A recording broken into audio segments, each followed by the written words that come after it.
Actually എനിക്ക് ഈ പടത്തിൻ്റെ റിവ്യൂ ചെയ്യുമ്പോൾ അങ്ങേയറ്റം ജസ്റ്റിസോടുകൂടി ചെയ്യണമെന്ന് നിർബന്ധമുണ്ടായിരുന്നു. കാരണം ഒരുപാട് ആളുകളുടെ നമ്മ ജയിച്ചിട്ടോ മാറാ അപ്പടിയൊരു മൊമെൻ്റാണിത്.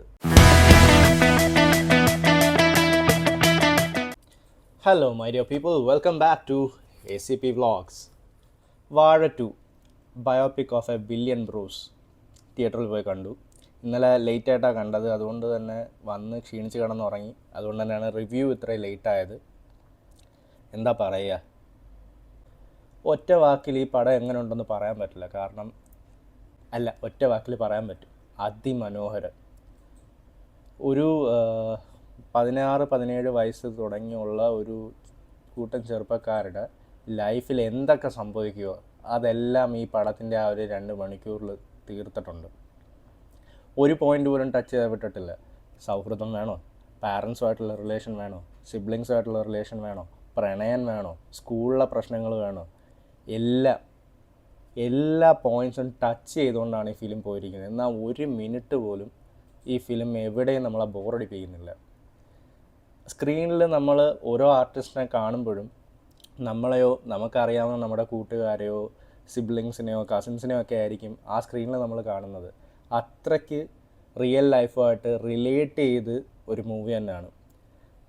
വാഴ 2 biopic of a billion bros എന്ന ആ പേര് പറയുമ്പോൾ ആ പേരിനോട് ഇത്രയും നീതി പുലർത്തി ഈ ഫിലിമിനെ എടുക്കാൻ പറ്റില്ല, വേറൊരു രീതിയിലും എടുക്കാൻ പറ്റില്ല.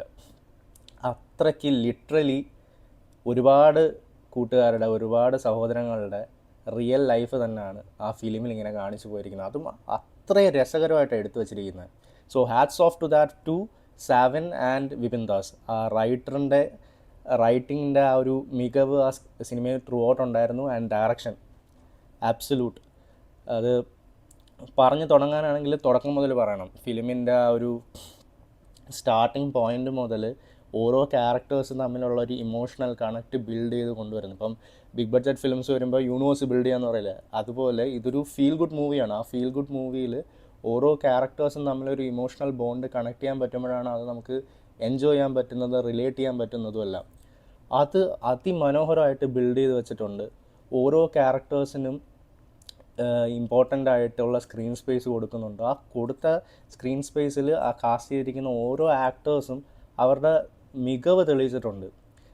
എനിക്ക് എടുത്ത് പറയാനുള്ളതെന്ന് വെച്ച് കഴിഞ്ഞാൽ, ഒരു പുസ്തകത്തെ നമ്മൾ അതിൻ്റെ കവർ കണ്ട് അളക്കരുതെന്ന് പറയുമെങ്കിലും ഈ ഫിലിമിൻ്റെ കാര്യത്തിൽ, ഇവൻ്റെ ആർട്ടിസ്റ്റിൻ്റെ കാര്യത്തിൽ എനിക്കത് ലിറ്ററലി ഫീൽ ചെയ്തു. കാരണം ഞാൻ ഈ ഇതിൽ അഭിനയിച്ചിരിക്കുന്ന പലരുടെയും റീൽസും കാര്യങ്ങളൊക്കെ ആദ്യമൊക്കെ കാണുമ്പോൾ എനിക്ക് വലുതായിട്ടൊന്നും ഫീൽ ചെയ്തോ അല്ലെങ്കിൽ വലിയ ഇമ്പ്രസീവായിട്ട് തോന്നിയതോ ഒന്നുമില്ലായിരുന്നു. ആദ്യ കാലഘട്ടങ്ങൾ കാണാണ് അവരുടെ ആ ഒരു രീതി ഇഷ്ടപ്പെട്ടത്. പക്ഷേ അതിനകത്ത് ഞാൻ അഭിനയ മികവിൽ കൂടുതൽ എനിക്ക് എൻ്റർടൈൻമെൻ്റ് ആയിട്ട് അത് ഫീൽ ചെയ്തിട്ടുണ്ടായിരുന്നു. അപ്പം ഫസ്റ്റ് പാർട്ടിലും ഞാൻ അത് തന്നെയാണ് ഫീൽ ചെയ്തത്. പക്ഷേ ഈ ഫിലിമിലോട്ട് വന്നപ്പം എൻ്റെ മോനെ, ഹാഷിർ, അലൻ, വിനായക്, അജിൻ, ഇതിനകത്ത് ഈ ആദ്യം പറഞ്ഞ 3 പേര് ഞെട്ടിച്ചളഞ്ഞു. അജിനും സൂപ്പറായിരുന്നു, പക്ഷേ ഈ ആദ്യം പറഞ്ഞ 3 പേര് അവരാ ഒരു ഷെയ്ഡ്സ് ഓഫ് ഇമോഷൻ എന്ന് പറയില്ലേ, അവരുടെ ഇടയിൽ തമാശയുണ്ട്, സീരിയസ് വരേണ്ടടുത്ത് സീരിയസ്നെസ് ഉണ്ട്, അതുപോലെ തന്നെ വിഷമം വരേണ്ടടുത്ത് അങ്ങേയറ്റം നമ്മുടെ കണ്ണ് നിറയ്ക്കുവർ. ആ രീതിയിലായിരുന്നു പെർഫോമൻസ്. അവർ മാത്രമല്ല, ഇതിനകത്ത് അഭിനയിച്ചിരിക്കുന്ന ഒരു സിസ്റ്റർ ക്യാരക്ടറുണ്ട്, പിന്നെ ഒരു കാമുകിയുടെ ക്യാരക്ടർ ചെയ്യുന്നൊരു കുട്ടിയുണ്ട്, അതുപോലെ തന്നെ ദേവരാജ് എന്ന് പറഞ്ഞ് ബ്രദറിൻ്റെ ക്യാരക്ടർ ചെയ്യുന്ന ഒരാളുണ്ട്, പിന്നെ അമീനുണ്ട്. അമീൻ്റെ ടീമിനകത്ത് ചെറിയൊരു റോൾ ചെയ്യുന്നുണ്ട്. ഓരോരുത്തരും അവർക്ക് കൊടുത്ത ജോലി വൃത്തിയായിട്ട് തന്നെ ചെയ്തു എന്ന് പറയാതിരിക്കാൻ വയ്യ. ഒരു സെക്കൻഡ് പോലും ഇതിനകത്ത് നമുക്ക് ബോറടിക്കില്ല എന്നുള്ളതാണ്. ആക്ച്വലി എനിക്ക് ഈ പടത്തിൻ്റെ റിവ്യൂ ചെയ്യുമ്പോൾ അങ്ങേയറ്റം ജസ്റ്റിസോടുകൂടി ചെയ്യണമെന്ന് നിർബന്ധമുണ്ടായിരുന്നു. കാരണം ഒരുപാട് ആളുകളുടെ നമ്മ ജയിച്ചിട്ടോ മാറാ അപ്പടിയൊരു മൊമെൻ്റാണിത്. ഒന്നാമത്തെ പോസിറ്റീവ് പറയാനാണെങ്കിൽ ഇതിൻ്റെ സ്റ്റോറിയും ഡയറക്ഷനും. Savin and Vipin Das absolute marvellous job. ഇതിനെക്കാട്ടിയും ബെറ്ററായിട്ട് എടുക്കാൻ പറ്റുമെന്ന് എനിക്കറിയില്ല. They did a wonderful job in that. ഒരു മിനിറ്റ് പോലും നമ്മളെ ബോറടിപ്പിച്ചിട്ടില്ല ഈ പടത്തിൽ. എന്നാൽ തുടക്കം തൊട്ട് അവസാനം വരെ പല രീതിയിലുള്ള ഇമോഷൻസ് കൊണ്ട് നമ്മളെ കണക്ട് ചെയ്യുകയും ചെയ്തിട്ടുണ്ട്. ആക്ടേഴ്സ് ഞാൻ പറഞ്ഞു, ഹാഷിർ, അലൻ, വിനായക്, പിന്നെ അജിൻ, അവർ ചിരിപ്പിച്ചു, നമ്മളെ കരയിപ്പിച്ചു. അവരുമായിട്ട് നമ്മളെ റിലേറ്റ് ചെയ്യിപ്പിച്ചു ഒരുപാട്. എന്ന് പറഞ്ഞാൽ ഇവർ റീൽസ് ഈ കാണുന്ന ആളുകളെ അല്ല സിനിമയ്ക്കകത്ത്, ഇവർ ജീവിക്കുകയായിരുന്നു ഫിലിമിൽ. നമ്മൾ ഒരിക്കലും ഈ റീൽസുമായിട്ട് ഇവരെ ആ ഫിലിമിൽ കമ്പയർ ചെയ്യാൻ പറ്റും. റീൽസിലുള്ളവരല്ല ഫിലിമിനകത്ത് വരുമ്പോൾ. അത്രയ്ക്ക് അടിപൊളിയായിരുന്നു. പിന്നെ ഇതിനകത്തൊരു സിസ്റ്റർ ക്യാരക്ടർ ചെയ്തൊരു പെൺകുട്ടിയുണ്ട്. പുള്ളിക്കാരിയും വളരെ ബ്യൂട്ടിഫുള്ളായിട്ട് തന്നെ ചെയ്തു.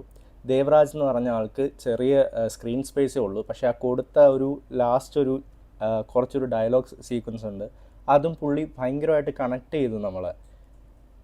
അത് കഴിഞ്ഞ് പിന്നെ പറയാനുള്ള പോസിറ്റീവ് എന്ന് വെച്ച് കഴിഞ്ഞാൽ ഒരു സ്കൂൾ കുട്ടിയുടെ കാലഘട്ടത്തിലൂടെ കടന്നു പോകുമ്പോൾ അവർ ഏതൊക്കെ ഇമോഷൻസ്, എന്തൊക്കെ സിറ്റുവേഷൻസ്, എന്തൊക്കെ സീക്വൻസസ് അവരുടെ ലൈഫിലൂടെ പോകും, അതെല്ലാം ഇതിനകത്ത് ടച്ച് ചെയ്യുന്ന പറയുമ്പോൾ സ്കൂളിലെ കാര്യം പറയുമ്പോൾ നമ്മളൊക്കെ പഠിച്ച കാലത്തും ഇപ്പോൾ പോലും പലർക്കും എന്തിനാണ് സ്കൂൾ എന്നുള്ളൊരു തോട്ട് പ്രോസസ്സ് ഇപ്പോഴും അവിടെ പഠിപ്പിക്കുന്നവർക്കും ഇല്ല, പഠിപ്പിക്കാൻ വിടുന്ന മാതാപിതാക്കളും ഇല്ല. ആരെയും കുറ്റം പറയുമല്ല, അങ്ങനൊരു ക്ലിയർ ആയിട്ടുള്ള ഐഡിയ എന്തിനാണ് സ്കൂളിൽ വിടുന്നതെന്നുള്ള ഇല്ല. ആ ഒരു പോയിൻ്റ് ഈ ഫിലിമിൽ വളരെ ബ്യൂട്ടിഫുള്ളായിട്ട് തന്നെ ടച്ച് ചെയ്തിട്ടുമുണ്ട്, അതുപോലെ തന്നെ അതിനെപ്പറ്റി എക്സ്പ്ലെയിൻ ചെയ്തിട്ടുമുണ്ട്.